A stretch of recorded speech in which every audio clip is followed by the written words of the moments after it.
done.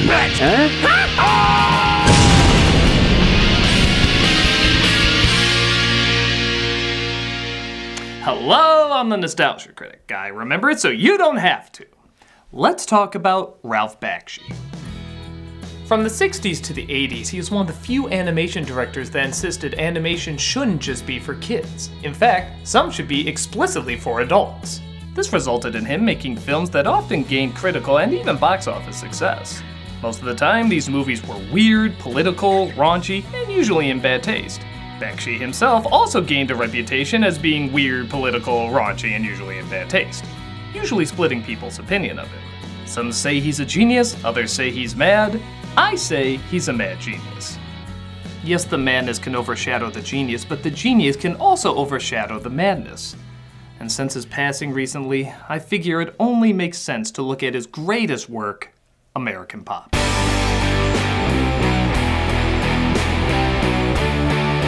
So in loving memory of one of our greatest animation legends, I give you a...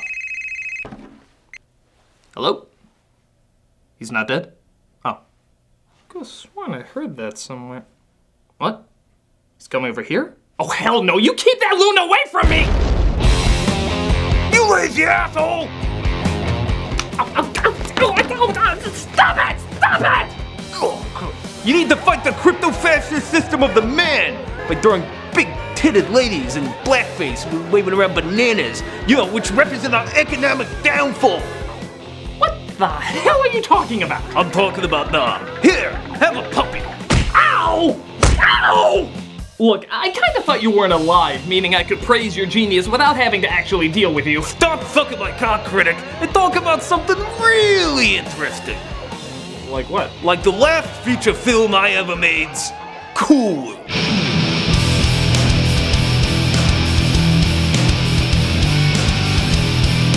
Wait a minute, I thought that was one of your biggest cinematic disasters. It was critically panned, bombed like crazy, it didn't even really get a big cult following like your other films. Yeah, but critic, it's important to understand your failures. Isn't that what the show is about? Through recognizing our mistakes and missteps, we can discover how not to fall into the same traps. It also helps us appreciate when we overcome these challenges, as well as give an idea of what the artists originally had in mind. Wow, that's actually kind of profound. Have I mentioned how many producers I've punched in the face lately?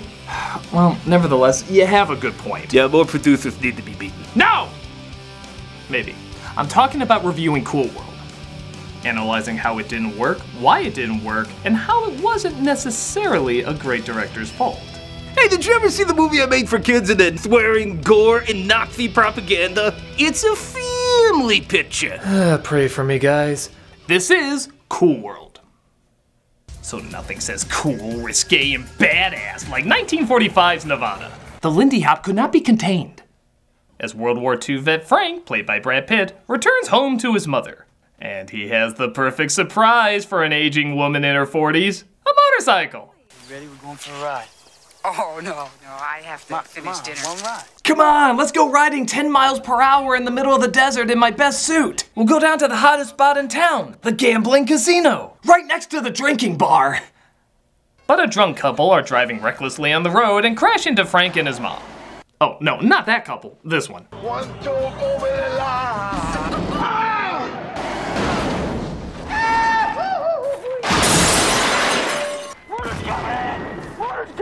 Frank for a minute thinks he's back in the war until he realizes it's very unlikely his mother enlisted. At least the bike's okay. Don't ride motorcycles. This PSA brought to you by Canadian Broadcasting. I knew it! They're so sneaky! Yeah! Well, it works. My spike works. Boy, if you started watching this movie with no idea what it's about, that would be totally out of left field, wouldn't it? I wonder what's gonna happen. Maybe he'll get revenge on the driver, or it's how he re-enlists to distract from the pain, or...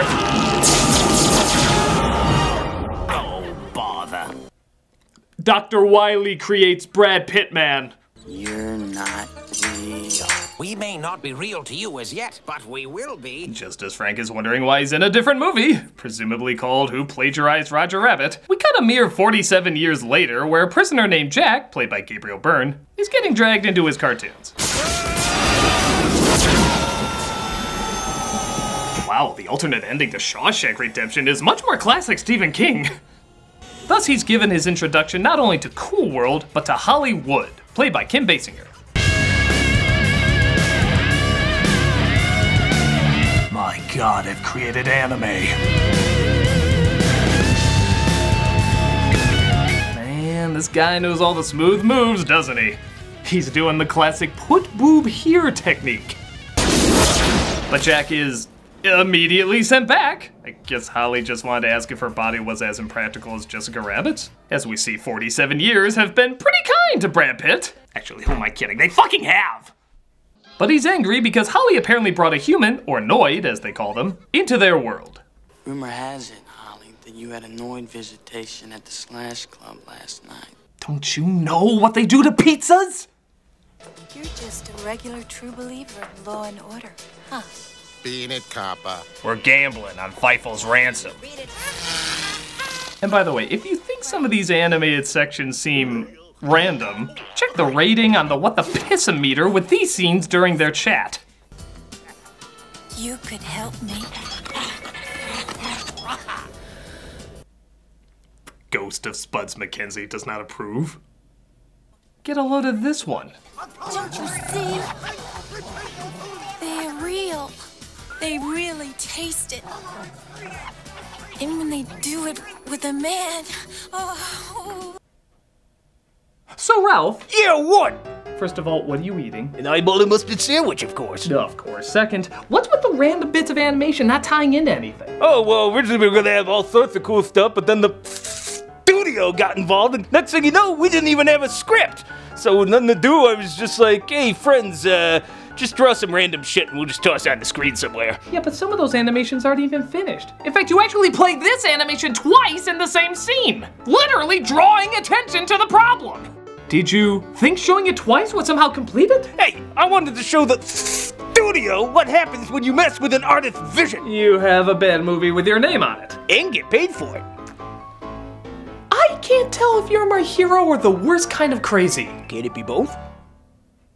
So while enduring the side cartoons you see in Mad Magazine, it looks like Jack is let out of prison and he goes to a comic shop where he sees his comic Cool World is being sold. And if I had a nickel for every comic shop employee who looked like this. I mean, I know people, friends of mine, who want to be Hollywood when they grow up. When they grow up? How old are your friends? 5? I always wanted to be a personality-less shell. But we find out a little more about why he was in jail. Why don't you do a book on that guy you murdered? You know, that guy you found in bed with your wife? Whoa. Well, that's a big development. Holy smokes, one of our main characters is a killer. Well, I wonder where they're gonna take this. Right out the door! That's where they take it, right out the goddamn door! Our hero is apparently a murderer who, judging by the picture on his book, was not in jail very long. And it's never referenced again, and we're supposed to just sympathize with him when he goes back to Cool World, which also has no explanation on how that's happening. You know, maybe it's supposed to be like one of those deep character studies where you're not supposed to know if he did it or not. I mean, after all, they do give him a lot of deep writing, like... Am I dreaming? And... Yeah. And... I drew you. And... Yeah. Not forgetting. What? Okay, was this dude charged by the letter? Why are his lines so short? We can't even get to know this guy because he has as much dialogue as Gromit. In fact, Gromit has more personality than this guy ever has, and he never says a word. But then again, maybe that's good when you do hear the dialogue they actually have in this. What'd you do that for? Because I dig you. To be fair, if I had to say lines like this, I'd kill someone too. So while he indulges the nightmare at Elm Street babies, Frank stops by, black hair Holly. Word is you got a thing for noids. Tough guy. All right, where you want to go? Movies? Amazing how well that syncs up, isn't it? How big did he think she was when filming this? She'd have to be stretched out like a squashed Wile E. Coyote to match that push. Hey, boss, we gotta go. But he gets interrupted and has to head out. So their car suddenly turns into a cartoon. Okay, Ralph. Why are sometimes things animated and then other times they're 3 dimensions? Like the car or the cardboard cutouts. Why does everybody call my characters that? I mean the actual cardboard cutouts. Oh, see, I wanted it to be like a live-action painting. You see, that's what I did for years and years. Paint! And I wanted to transform the lights and shadows of my work into a more physical dimension. In fact, originally I was gonna call it Background, the movie. You just don't understand, Critic. He's showing the anguish of our utilitarian world colliding with the abstract of untapped potential. With boobies! Where the hell did you come from, follow-up question? Who the hell are you? I'm Julie Taymor, director of countless Broadway hits and kind of good movies. She helped me escape. Oh, okay. So what the fuck do you mean escape? Oh, escape. Don't you know we were in the Institute for the Artistically Insane? Oh my god, I've heard of that. That's where artists go when their ideas stop obeying logic and reason. I don't know why I was there. Having Bono do Spider-Man Turn of the Dark killed! Literally. It literally killed. Hey, you can't make an omelet without breaking some heads, yo. It's true. Yeah, you just don't get us, Critic. Oh god, Spike Lee. Can you believe they put me in there? After I directed 65 projects and at least 1/3 of them was watchable? That's why I love you guys. You understand me and the struggle, which is real. His work is about the oppression of blacks against whites, as told through an animated backdrop of color and no color, right? Yeah, with boobies. Well, at least nobody else escaped. Oh, well, there was that one guy who almost got away, but they caught him just in time. But I had 2 hit movies back to back. Don't worry about it. Just get yourself nominated for another Oscar and they'll forget about all the horrible things you've done. So Holly takes Jack to her club. Jesus, even their cars are getting me hard. But Frank stops him and explains, poorly, what's going on. I'm a cartoonist. I drew all this. This place exists with or without you. You believe me, right? I'm not one of your creations.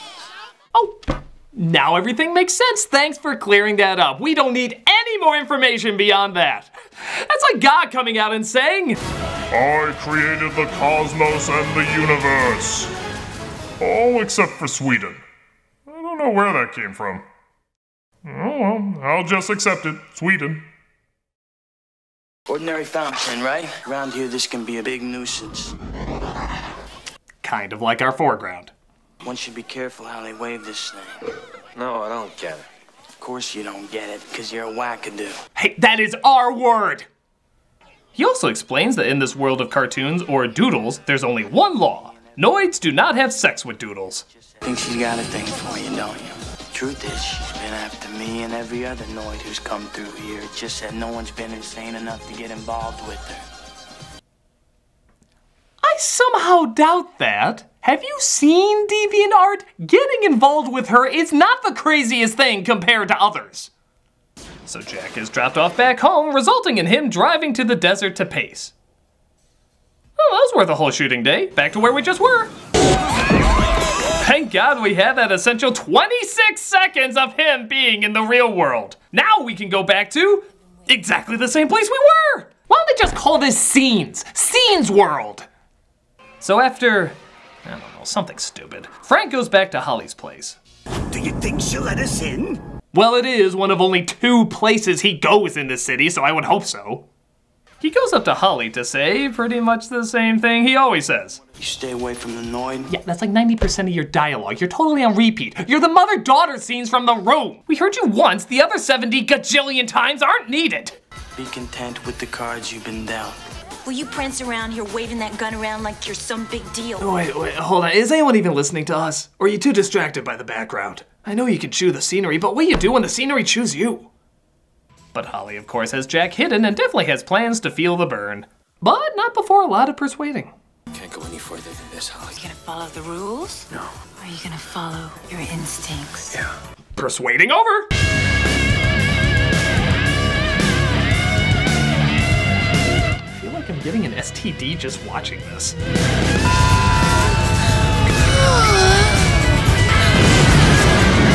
Whoa! No wonder you weren't supposed to fuck a doodle. Apparently they explode! Blowjobs blow up! But it's all good, because we have this incredibly funny line to end on. Was it good for you? It wasn't what I expected.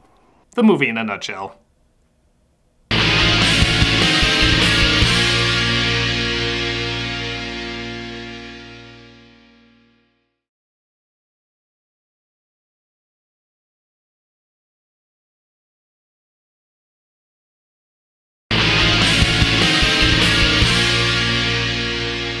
Frank again goes to visit his girlfriend. Is his police route like one line in between two places?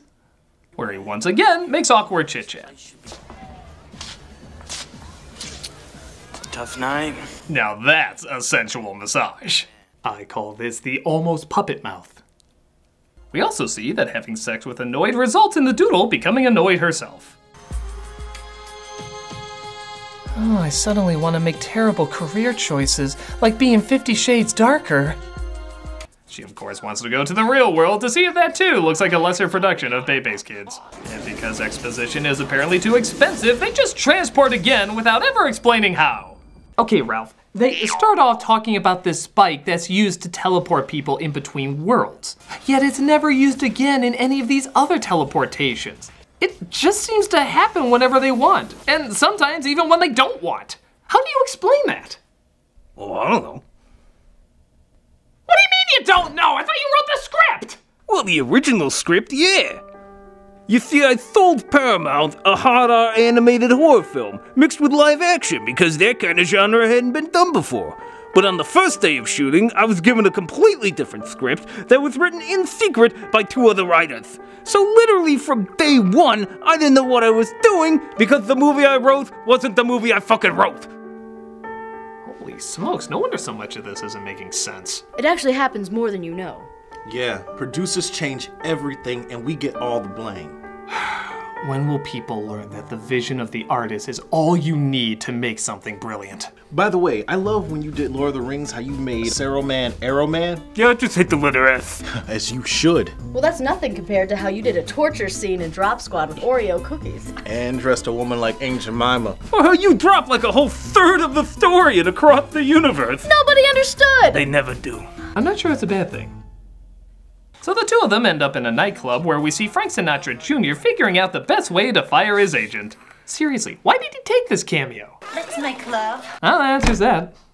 Hey, she's with me! No, she's with us. Dude, what the hell kind of place is this? The price to go in is $20 and your girlfriend. Also, you don't get to go in. Holly poorly lip syncs as Sinatra Jr. is starting to look thankful nobody's ever gonna see this, while it looks like Frank has to go to the real world to get Holly back, so he kisses his girlfriend goodbye. While thinking about his mother?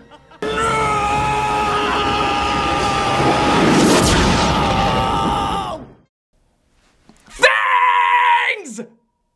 Holly goes to find the spike that was mentioned in the opening, thinking it can combine their two worlds together because... Well, Frank tries to figure out from Jack where she is. I'm taking you and the bimbo back. What are you gonna do, shoot me? Why don't you shoot me, goddammit? Don't try to have character now, there's like 20 minutes left. Jack agrees to take Frank to Holly while Holly is having some wacky comedic moments. Miss. I see you've played Idiot Seesaw before. Sure enough, she comes across the scientist who invented the spike and crossed over, dressed as Little Dark Man, and he tells her that the spike is at the top of the casino, where Frank is waiting for her. Guess what? You're through. That was my attempt at humor. Hey, it's about as good as this. But as Holly starts changing into a doodle, she tries to use her ability to walk through the wall. Because that's something they could do in Cool World? I was hoping the sloppy editing that would jump cut people out of rooms would work for me too. Holly knocks him off the building, but thankfully he seems to be a puppet. Nevertheless, he turns into a splat pit. Jack, this is your chance to make it right. I wanna do something right. He's fulfilling his destiny. He's becoming a hero. What? Ooh, isn't this where you put your audio commentary in the movie? Oh, you better believe it, doll. Ladies and gentlemen, according to the new screenplay I was just handed before shooting this scene, this was all about Jack becoming a hero. I don't get it either, but I made wizards. I'm not saying that to impress you, I'm saying that to make myself feel better. You may now return to this bullshit. She eventually finds the spike. I am hero! And unleashes the Cool World on the real world. Wow, look at that. They went from Gabriel Byrne only having a few lines to just tossing him out of the movie altogether. Yeah, now he's a superhero trying to stop Holly from destroying the world. It's not even him doing the voice. You fiends trying to stop me! Half the time, the mouths don't even move when they talk. Oh, please. Pencil dicks.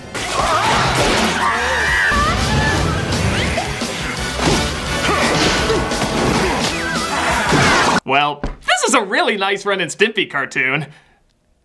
Actually, it's not even that, but could we possibly return to the movie, you know, with conflict and such? Give me the spike, Jack. Okay, Honey Pooh. Goody. A trick! I must do what is right and return the spike. That was your conflict, huh? That was your big climax of the movie? And let me guess, there's just a bunch of yelling and screaming to follow? Yeah, okay. Ralph, I can't believe I'm asking this, but what was your original idea for this movie? The script that Paramount bought at first. Well, it was about a guy who has sex with a cartoon character. Okay, so it was crap. And then they gave birth to a psychopathic killer. Really? See, it was supposed to be about the child, who grows up resenting his father because he abandoned him. So he goes into the real world being half man and half cartoon and tries to kill him. In the end, he discovers he's an abomination that can't live in either world. Wow. I mean, it sounds crazy, but it also kind of sounds deep. Exactly! I know my stuff is bonkers, but it comes from a place of real passion before the studio gets in the way. Even Kim Basinger was trying to change it. Kim Basinger, really? Yeah, she wanted it more family-friendly so she could show it to the kids she visited in the hospital. I says, Kim, that's a nice thought, but this really isn't the sort of picture for that sort of thing. Might I recommend Fritz the Cat? So, instead of an animated psychological hard R horror film, we got... It's up to me to return the spike! The Jacked Up Adventures of Banana Man. Yeah, why do you think I rigsed it so that Hollywood is the main villain destroying everything in the picture? That's actually clever. Was that intentional? I don't know. I mean, yeah. I don't know. I guess there's not really much else to talk about. The spike is returned and Frank's partner takes his body back to his girlfriend. In the most cautious way possible. Oh, Frank, honey, no, please. Oh, no, please. Was she a doodle when she aced him? When they get killed by a doodle, they become a doodle themselves. Ba-dum-bum. Bam! Oh, my God! This is the director again. I'm looking at the script here I just received. Yeah, I'm just an errand boy. So, happily whatever after, I guess. As Frank and his girlfriend can now doodle the noodle, and Jack's personality, I guess, is erased from existence as he stays the superhero pissing off Holly. Oh, we're going to be deliriously happy, Honey Pooh. Pencil dick. And that was a thing. A very, very bad thing. Cool World has little to no focus and is amazingly sloppy in every category. Characters, story, technique. Most of it either goes nowhere or falls awkwardly flat. But I will defend it a little bit. As easy as it is to pick on, there is some amazing stuff. The animation is phenomenal. Except when it's not.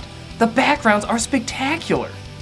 Except when they're not. This is arguably Ralph Bakshi's best looking film, fill in the blank. I can't act like there's nothing here of value. Some of these visuals are jaw-droppingly inspired, and it's not fair to just bunch them together with everything else that doesn't work. So many of these images could be frozen and they'd be regarded as surreal masterworks. Even the animation has a wide range of styles. Disney, Looney Tunes, Action Comics, Underground Comics, and that really should be admired. So is it good? God no, but there is good stuff in it to open up the imagination. And you know what? I'm thankful for that, Bakshi. I'm thankful for all your insanity, even when it doesn't work. Because when you think that much outside the box, even when it doesn't succeed, it can still inspire people. All right, you three, back to the Institute with you. Oh, cram it, pig! You'll never be able to stop us from filming our backseat crazy ideas! Because we have puppets! And big titty cartoons! And breakdancing college students. What the holy hell? Wait, This isn't right. Step aside, critic. They're weird and stuff. I know, and it's not always good, but it's their madness and nobody else's. Films like Cool World show what happens when an artist's vision is bought and destroyed instead of coming to a compromise. Bakshi's films don't always make sense, but they're so strange and so unfiltered that it's impossible for them not to expand the creative part of one's imagination. We need failures that take risks to expand the mind as opposed to a failure like Cool World that's constantly limiting itself. Would Bakshi's original story have been better? Maybe. But it would be 100% his, appealing to a world with few rules as opposed to this world with a ton of rules which don't make any sense. Call me crazy, but I think they should be allowed to show all their madness and be as free as they want to be, and none of you are here right now, are you? God, I prattle on, so where'd you all go?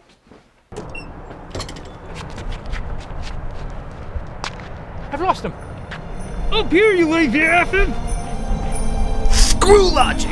I'm gonna use Julie Taymor and Spike Lee as wings and soar to the cosmos!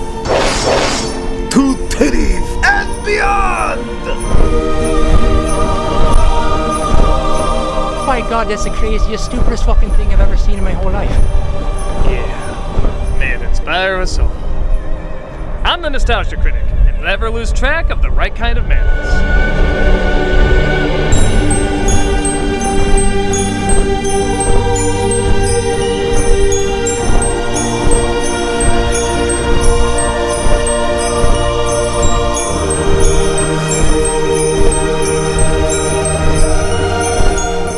Really fucking amazing.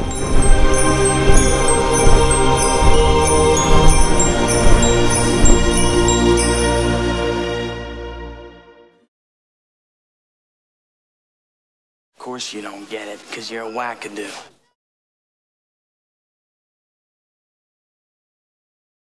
Hey, Doug Walker here, once again doing the charity shoutout, and this week we're doing one that's an especially good one and definitely very relevant now. It's Save the Children. Save the Children invests in childhood every day, in times of crisis and for our future. In the United States and around the world, they give children a healthy start, the opportunity to learn, and protection from harm. By transforming children's lives now, they change the course of their future and ours. They're committed to conducting programs and operations in a manner that keeps children safe and protects them from danger. Insisting on 100% accountability for safeguarding the children they are privileged enough to serve. All representatives, including employees, board members, partners, and volunteers, conduct themselves according to this commitment, with clear procedures to prevent, report, and respond to any risks to children. No matter the challenge, even through the devastation of Syria, they always put children first in everything they do. If you go to their website or their YouTube page, you can hear all the stories about the children they've saved, and I will warn you, a lot of them are very tough to watch. They're very difficult to get through, but at the same time it shows how important your donation is. Anything you can give is being used to save these lives, and under the worst circumstances you can imagine, they try to fight through and prevail. There are countless stories of how many children they've helped and saved, and you can be a part of it. Definitely check them out and see how you can help in such a troubling time.